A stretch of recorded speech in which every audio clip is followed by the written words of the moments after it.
Boa noite, queridos irmãos e irmãs. A espera do Messias foi o centro da espiritualidade do Antigo Testamento. Os hebreus esperaram há séculos a chegada deste Messias. E uma série ininterrupta de profetas foi descrevendo como seria a vida do Messias, o que ele padeceria, a mensagem que o Messias transmitiria. Esses profetas prefiguraram a figura do Messias. Tão forte era essa expectativa nos hebreus da vinda do Messias, que escritores como Tácito, Suetônio, Vigílio, escritores latinos, também colocaram em seus escritos essa mesma expectativa. E o Messias veio, Jesus Cristo, a segunda pessoa da Santíssima Trindade. Esse Jesus que nós adoramos, ele chegou, ele veio para anunciar a boa nova do Evangelho, cumprindo exatamente aquilo que os profetas tinham anunciado de parte de Deus nosso Senhor. Esse Messias, cravado na cruz, o Senhor Jesus, derramando o sangue por cada um de nós, abriu as portas do céu para cada um de nós e salvou toda a humanidade. Me salvou. É esse Jesus que nós celebramos todos os dias, com as nossas orações, com a nossa entrega. E fica muito claro, pelo Novo Testamento, queridos irmãos e irmãs, uma segunda vinda de nosso Senhor Jesus Cristo. A primeira já aconteceu, o nascimento dele. Mas a segunda vinda de Cristo, a chamada parousia, do grego parouseus, que significa expectativa, essa segunda vinda de Cristo também foi anunciada. E essa segunda vinda de Cristo não é uma mentira, não é uma invenção.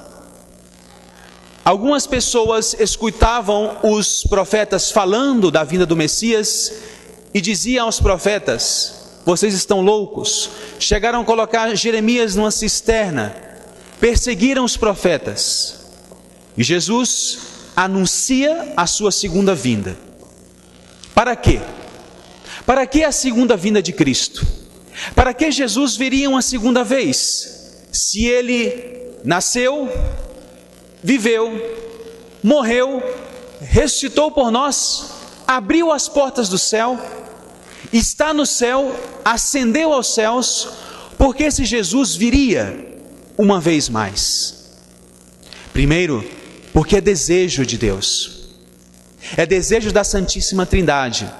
Segundo, é necessária a vinda de Cristo para a ressurreição da minha carne. O meu corpo não é um mero objeto de uso. Na segunda vinda de Cristo, o meu corpo ressuscitará também para a vida eterna. Nós sabemos que depois da nossa morte, nosso corpo se decompõe. Mas Jesus deixa bem claro que ele virá para ressuscitar os mortos.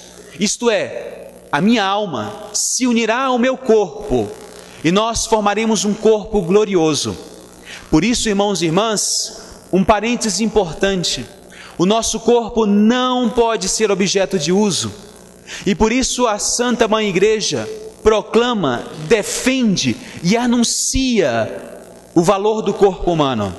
João Paulo II passou 2 anos das suas catequeses, todas as quartas-feiras, falando sobre a grandeza do corpo humano. Dá um livro dessa grossura. Esse corpo humano que vai se encontrar com a minha alma, já não terá mais tempo nem espaço. É necessária a segunda vinda de Cristo. É preciso a segunda vinda de Cristo. E como que nós temos que preparar-nos para essa parousia anunciada por Jesus? Calculando o momento? Temos que calcular esse momento? Quando será essa vinda de Cristo? Olha, gente, eu já lhes digo que não adianta. Algumas seitas tentaram fazer isso.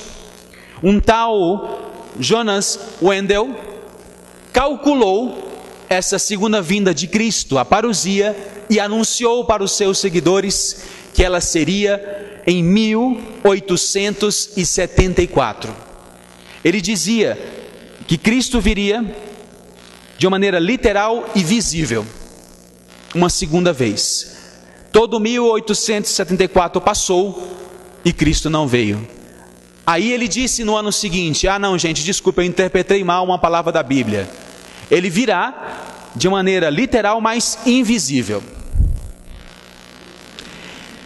Passou um tempinho, outra seita anuncia que seria em 1914. 1914, um monte de gente se reúne no lugar, esperando a vinda de Jesus Cristo, e a parousia não acontece.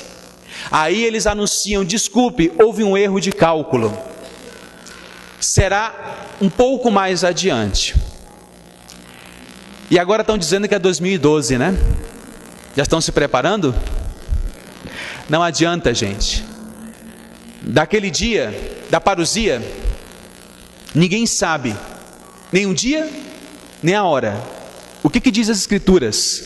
Nem os anjos do céu sabem, nem o Filho de Deus sabe, somente o Pai.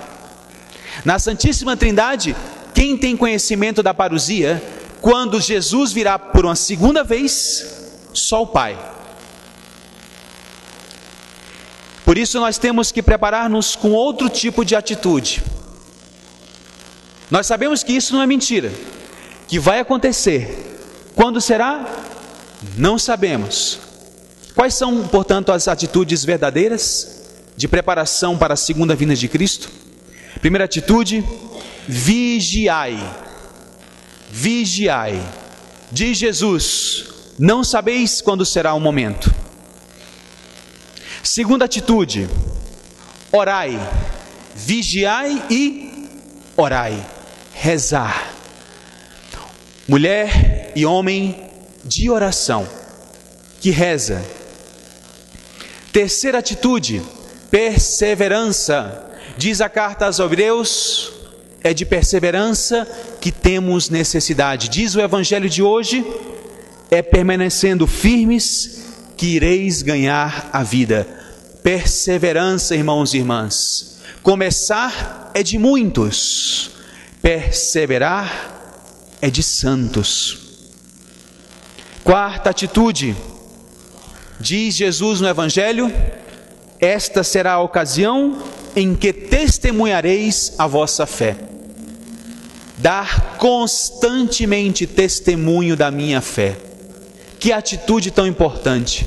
Não ser medrosos de dar testemunho da minha fé. Tem que haver uma coerência de vida. E o salmo de hoje nos diz que esse testemunho da fé passa por uma palavra chamada alegria. O salmo diz: exultem de alegria. Exultem de alegria. E por isso, a Sagrada Escritura fala também: em tudo dai graças. Alegrai, a alegria do Senhor seja a tua força. Um cristão triste é um triste cristão. Dar testemunho da nossa fé. Irmãos e irmãs, sejamos pessoas prudentes, como essas virgens prudentes do Evangelho, que souberam estar sempre com o azeite, com este óleo, com as lâmpadas acesas para a chegada de Cristo. É como uma pessoa que vai fazer um concurso e deixa para estudar somente no final, ou quando sai o edital. Prepara-te antes. Prepara-te antes. Não deixe as coisas para a última hora. Ou então, como essa pessoa que vai subir uma montanha, e não pensa em todas as coisas que podem acontecer.